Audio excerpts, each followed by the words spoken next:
There are some tongues, because we are in a generation that do not design tongues. Everybody was doing, you say he's speaking in tongue in the Holy Ghost. It's not true. I have tested that. I preached in a conference, and there's a noble woman of great influence in that meeting. And every time she will stand up and prophesy. Every time she will stand up and prophesy. And my spirit just says no. So I was checking it. I don't want to embarrass her or mess up the conference. Is that okay? She says every tongue. So she keeps speaking in tongues.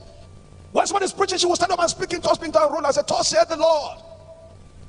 So when I started preaching, I walk up to her. I said, "Who gave you your tongue?" Openly before everybody. And I said, "Protocols, give this woman a mic. We want to have a discussion." They gave her a mic. I said, "I challenge your tongue that this is not Holy Ghost." My host ran to me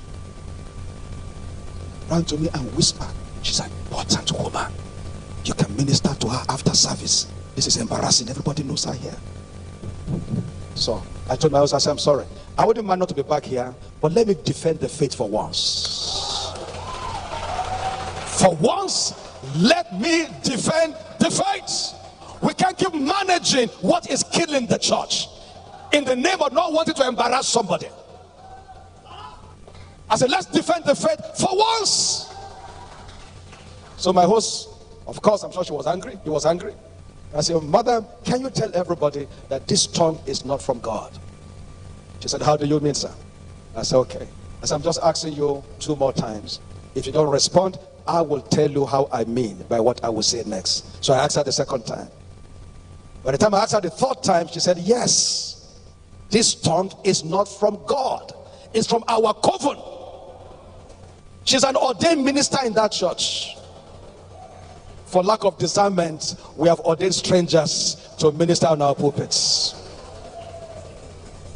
I said, "This tongue is not of God." She agreed.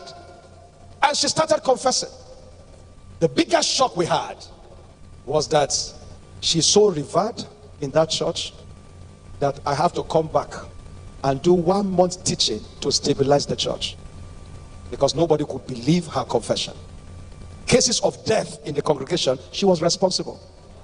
And she will prophesy it. Before it happened, she will prophesy it. She said it all, and it happened.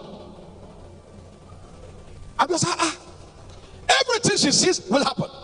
And she will prophesy it. Everybody will hear. She will say, "God, we want us to do a 7-day fast." Everybody will fast.